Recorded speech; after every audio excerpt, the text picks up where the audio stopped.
హిమాచల్ ప్రదేశ్లో వర్ష బీభత్సం ఇంకా కొనసాగుతోంది. ఎడతెరిపి లేకుండా కురుస్తున్న వర్షాలతో ప్రజలు చాలా ఇబ్బందులు ఎదుర్కొంటున్నారు. మండి జిల్లాలో భారీ వర్షాలు, వరదల కారణంగా ఇప్పటి వరకు దాదాపు 75 మందికి పైగా చనిపోయారు. 31 మంది గల్లంతయ్యారు. హిమాచల్ ప్రదేశ్లోని పలు చోట్ల కొండ చర్యలు విరిగిపడుతున్నాయి. దీంతో రాకపోకలకు తీవ్ర అంతరాయం కలుగుతోంది. ఆకస్మిక వరదలు, కుంభవృష్టితో పరిస్థితి దారుణంగా ఉంది. ఎడతెరిపి లేని వర్షం కారణంగా చాలా చోట్ల సహాయక చర్యలకు తీవ్ర ఆటంకం ఏర్పడుతోంది. హిమాచల్ ప్రదేశ్లోని కంగ్రా, సిర్మూర్, మండి జిల్లాల్లో భారీ నుంచి అతి భారీ వర్షాలు పడే ప్రమాదం ఉందని ఐఎండీ చెప్పింది. ఇప్పటికే రెడ్ అలర్ట్ జారీ చేసింది.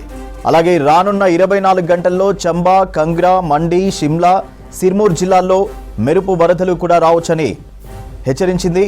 ఉనా, బిలాస్పూర్, హమీర్పూర్, చంబా, షిమ్లా, కులు జిల్లాల్లో ఆరెంజ్ అలర్ట్ ప్రకటించారు. చాలా చోట్ల కొండ చర్యలు విరిగిపడే ప్రమాదం ఉందన్నారు. సహాయక చర్యల్లో ఐటీబీపీ దళాలు పాల్గొంటున్నాయి. ఉత్తరాది రాష్ట్రాల్లో వర్ష బీభత్సంపై మరిన్ని డీటెయిల్స్ మదార్ అందిస్తారు. ఎస్ మదార్.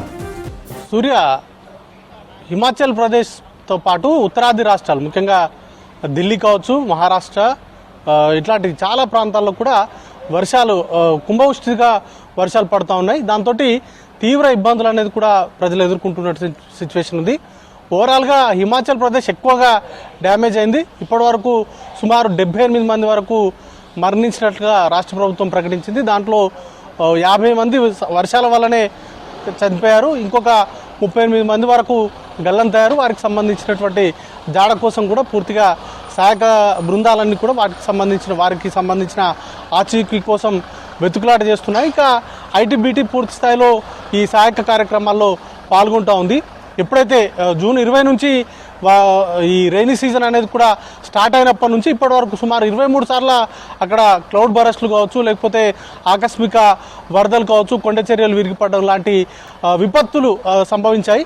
వాటన్నిటిని కూడా తట్టుకొని ప్రస్తుతానికైతే ఇంకా అట్లాంటి సిచ్యువేషన్, అంటే రైనీ సిచ్యువేషనే ప్రస్తుతానికి కూడా కొనసాగుతూ ఉంది. చాలా ప్రాంతాల్లో రెడ్ అలర్ట్తో పాటు ఆరెంజ్ అలర్ట్ కూడా చేశారు. రానున్న 24 గంటల్లో అతి భారీ వర్షాలు కూడా కురిసేటువంటి అవకాశం ఉండడంతో పాటు మెరుపు వరదలు కూడా సంభవించేటువంటి అవకాశం ఉందంటూ కూడా హిమాచల్ ప్రదేశ్ని ఇప్పటికే ఐఎండీ హెచ్చరికలు జారీ చేసింది. ఇక ఢిల్లీలో ఈరోజు ఉదయం కురిసినటువంటి వర్షానికి కొంత వెదర్ అనేది కూడా కొంత ఆహ్లాదకరంగా మారింది. బట్ మిగతా రాష్ట్రాల్లో మాత్రం, ముఖ్యంగా హిమాచల్ ప్రదేశ్ లాంటి రాష్ట్రాల్లో మాత్రం అల్లకల్లోలంగానే ఉంది.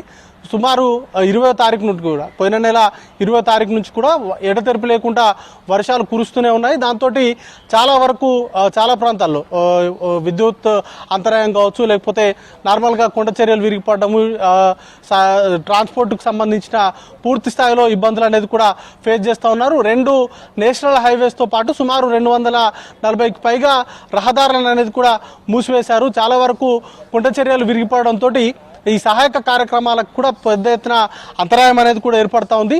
దాంతో చాలా మంది కూడా ఇబ్బందులు పడుతూ ఉన్నారు. నార్మల్గా హిమాచల్ ప్రదేశ్ అంటేనే టూరిస్టులు ఎక్కువగా వెళ్తూ ఉంటారు. బట్ ఇప్పుడు కురుస్తున్నటువంటి వర్షాలకు ఆ టూరిజం పైన కూడా తీవ్రమైనటువంటి ఇంపాక్ట్ అనేది పడింది. సుమారు ఈ నెల రోజుల గ్యాప్లోనే సుమారు 540 కోట్లకు పైగా నష్టం వాటిల్లినట్లుగా చెప్తా ఉన్నారు. ఇక మధ్యప్రదేశ్లో కూడా, మహారాష్ట్రలో కూడా ఇట్లాంటి సిచ్యువేషన్ ఉంది.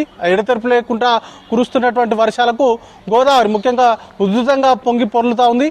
నాసిక్ దగ్గర వరదలు అనేది కూడా ఎక్కువగా వస్తున్నట్టుగా సమాచారం ఉంది. ఇక రానున్నటువంటి